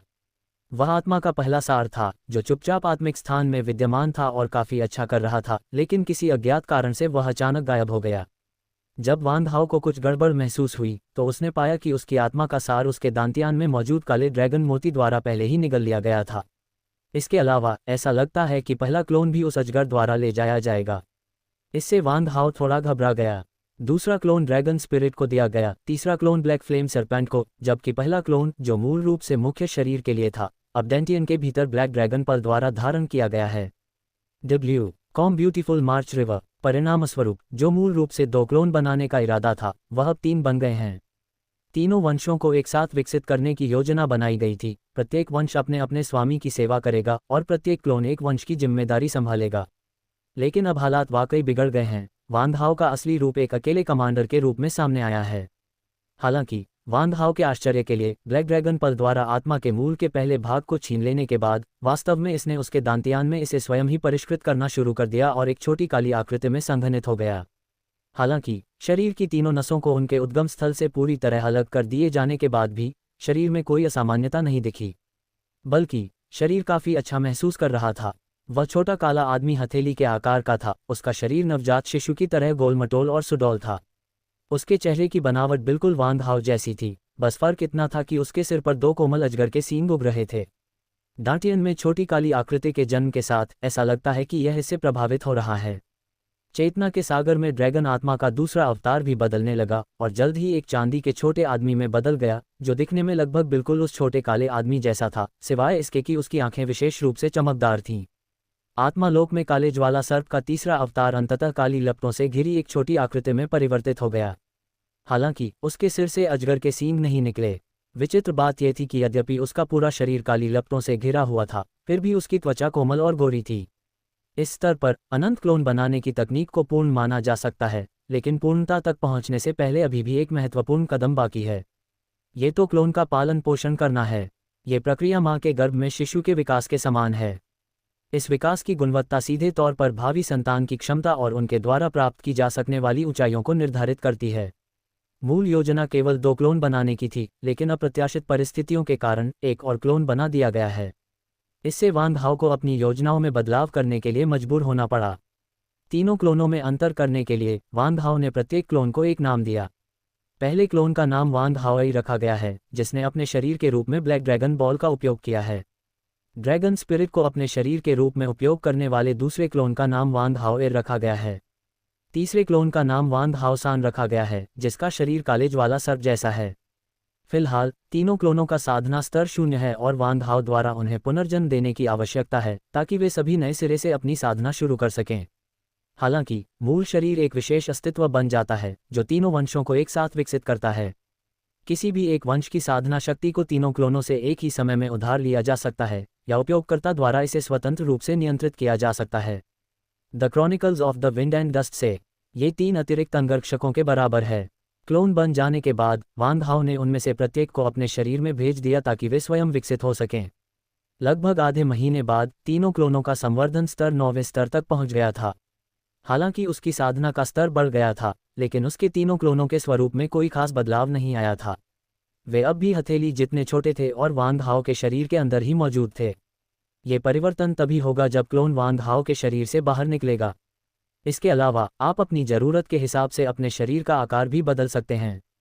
हालांकि तीनों क्लोनों ने वांग हाओ को अपना आदर्श माना और हर बार जब वे प्रकट हुए तो उन्होंने खुद को कद और शारीरिक बनावट के मामले में बिल्कुल वांग हाओ जैसा बना लिया। अगर बाहरी लोग इसे देखते तो वे सोचते कि वांग हाओ और उसके 3 साथी चौगुने जुड़वा हैं।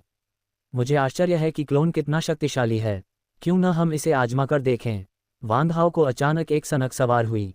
उसने खुद को गुरुत्वाकर्षण कक्ष में बंद कर लिया, फिर 3 क्लोनों को एक दूसरे से लड़ने और उनकी युद्ध क्षमता का परीक्षण करने के लिए बुलाया। एक साधारण परीक्षण के बाद वांग हाओ पूरी तरह से चकित रह गया। ये तीनों क्लोन बेहद असामान्य हैं।